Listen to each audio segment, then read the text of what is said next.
In this video, we look at one more example with the complexification method and how it's used to solve a differential equation. For example, if we had the differential equation y double prime plus 2y prime plus 2y equal to the forcing function sine of t plus cosine of t. Okay, we know that the steps here, which we'll skip, that you need to find the homogeneous solution, okay, and that's pretty straightforward. It comes out to be e to the negative t c1 cosine of t plus c2 sine of t, because the characteristic equation came out to be s squared plus 2s plus 2 equal to 0, and the eigenvalues came out to be -1 plus or minus 1i. So that's pretty straightforward. But we know that for the particular solution, we need to take a guess at it.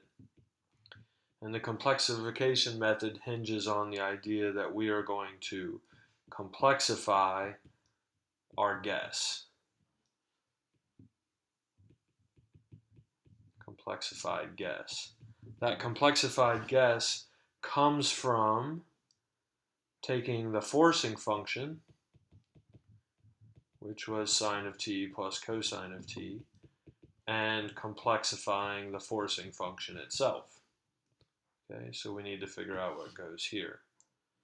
The step one of this process is to first convert the forcing function into amplitude phase form. Okay, and you do that by recognizing that the coefficient of the cosine is equal to 1, and c2 is the coefficient of sine, which is 1, right? So the forcing function is going to be of the form the square root of 1 squared plus 1 squared, okay? Cosine omega t, 1 times t plus a phase angle phi, where phi is equal to the inverse tangent of negative the sine coefficient divided by the cosine coefficient.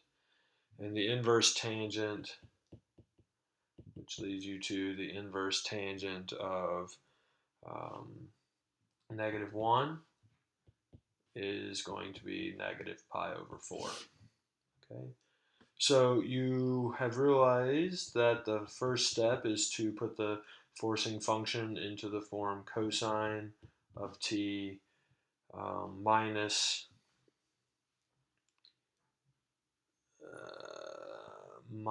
pi over 4, okay, with the square root of 2 in front of it. Okay. Step 2 is, once you have put your forcing function in amplitude phase form, is to realize that k is equal to square root of 2, omega, capital Omega, let's say, is equal to 1, and the phase angle is negative pi over 4, is to use k e to the I phi e to the I omega t. So you get the square root of 2, e to the minus I times pi over 4, e to the negative I pi over 4, and then e to the I capital omega t. And omega, I'm sorry, is equal to, capital omega is equal to 1, so you get e to the it. Okay?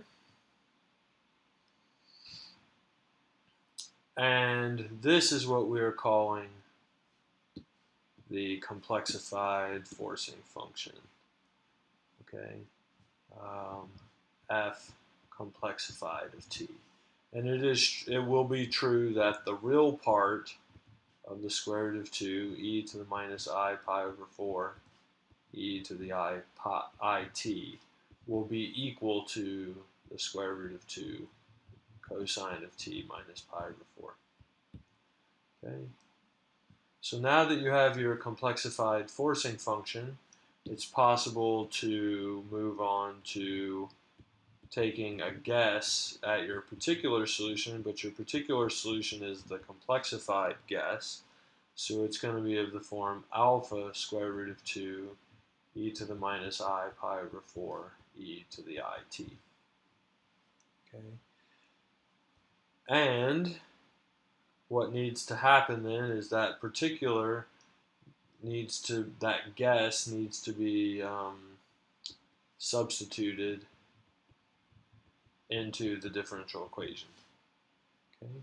If you substitute that into the differential equation and collect your coefficients or whatever after some work, which you should show, okay, what you will find is that you'll get 1 plus 2i, okay, with the square root of 2 in front of it, e to the it minus I pi over 4.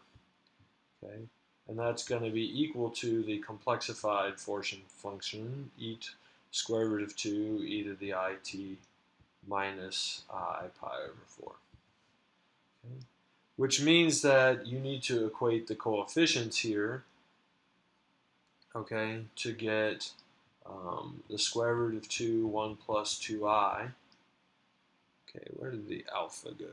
Oh, there's an alpha here.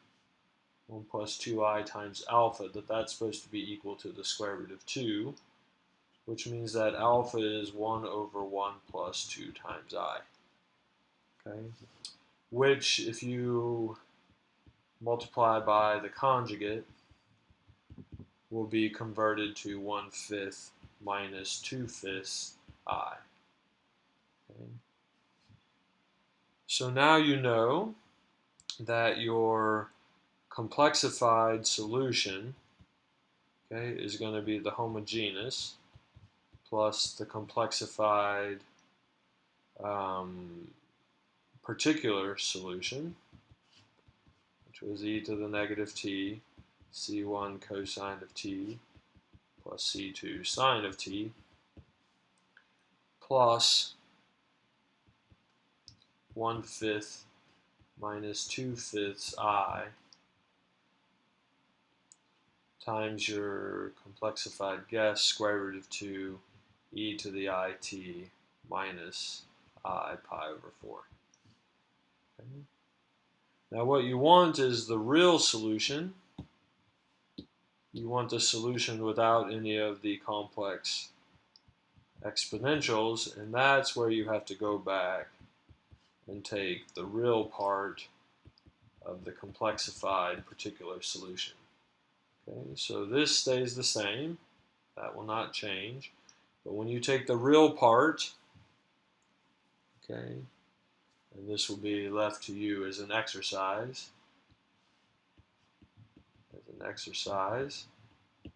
okay, with careful exercise in using Euler's formula.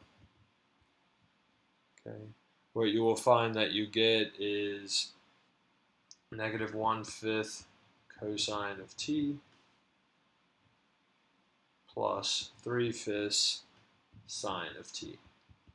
This will be your particular solution that you add on to your homogeneous, which will make the general solution to the differential equation. Okay, so there's another example worked out, okay, with some of the details slightly omitted for you to work towards. The next step will be to talk about qualitative solutions to these differential equations.